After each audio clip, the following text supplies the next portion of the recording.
Hi, and welcome to Mr. Garofalo's podcast. In today's episode, we are looking at solving quadratic equations by factoring. This is example 5. In this problem, we're given 2x squared plus 5x minus 12 is equal to 0. So remember, the techniques we used today for solving these types of equations were that we wanted to apply the zero product property. And we found that if we factored the expression on the left-hand side of the equation, it made it easier to solve. So our first step here would be to factor the left side of the equation. So this expression here, 2x squared plus 5x minus 12. Remember, we always look for our GCF first. See, I have a coefficient of 2, 5, and a constant of negative 12. So the GCF there is 1, and not all the terms contain an x. So the GCF is just 1. So we're going to go to another method. See, I have a trinomial here, and the value of a is a 2. So I'm going to set up a pair of binomials. And I know to obtain 2x squared, one of the binomials must have 2x, the other must have x. And now I know I need a product of negative 12. I want to have a sum of positive 5. Now remember the smart guessing tip from 2 days ago. Since there is no GCF for this expression in gold, there will be no GCF for either of these binomial factors. So what do I mean by that? Well, something like this would not be a smart guess, because in this expression here, oops, this binomial has a GCF of 2. I could pull this out and make this 2 times x plus 1. But since there was no GCF in the original, none of the binomial factors are going to have a GCF. So we have to think strategically about our guesses on this type of problem. So I'm just going to erase everything out, start over. Once again, 2x times x. Okay, so I know I'm not going to want to use a 4 in here with the 2. I'm not going to want to use any even number in here. So I'm thinking about factors of 12 that don't contain even numbers. I could have negative 3 times 4. I could have 3 times negative 4. And I'd want to work with the odd numbers in my binomial factor with the 2x. So I'm going to go ahead and try a 3 here and a 4 here. And then I'm going to look to this middle term. I'm going to see that it's a positive. I'm going to use some strategy here. I know when I double distribute, this 2x will be multiplied by 4. It's going to give me a larger value, a larger positive value if I make this 4 positive, and I want a positive 5. So I'm going to try putting the positive here and the negative here.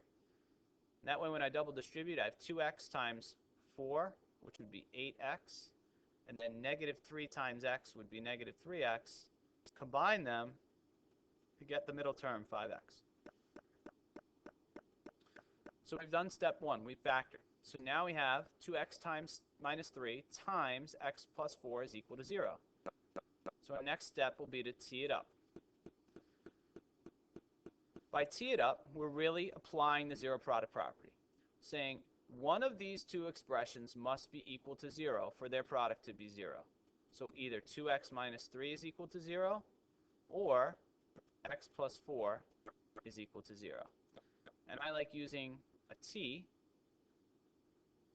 to break the two factors apart. So let's do this one on the right first. This one's an easy one. X would be equal to negative 4, since negative 4 plus 4 is equal to 0. Over here, we've got a little bit more work ahead of us. We've got to solve this simple linear equation. We would have 2x is equal to 3. And then when we divide by 2, we find that x is equal to 3 over 2. Or we could say x is equal to 1.5. So the solution set for this example would be negative 4 and 3 over 2, or 1.5. Now, if we wanted to check our work, we would substitute in -4 in place of x, both of these locations here. Do the same thing with 1.5 or 3 over 2, and make sure that it evaluates to 0. Let's look at another example. Example 6. Almost forgot. Even though I didn't go through it in this podcast, your third step would be to check. Let's look at example 6. The GCF, remember, is the first factoring technique we look for in each expression. So I look through here, I see these have a common x. So I'm going to factor out an x.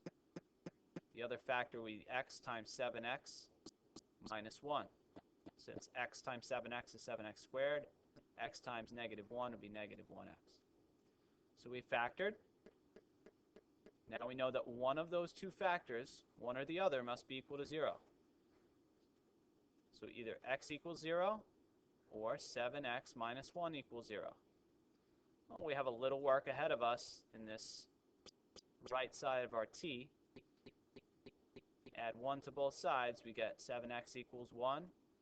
So that means one of the solutions is 1/7.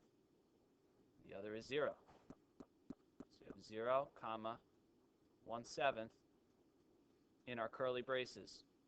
It's the set of the solution set for this type of problem. So pretty much all the problems in your homework today work like this because they're all set up equal to 0. So you're looking for a factoring technique that will work on the left-hand side. Then you're taking the factors and setting them both equal to 0, solving them for x, and each of those values become your solutions. And then lastly, you would want to check. I did pick up a few errors on the homework page. Some of the classes know about this, but if you weren't here to catch it, on number 5, it should say -30. And on number 8, 7x should say 9x. If you make those corrections, you should be able to factor them. Good luck, and we'll see you in class.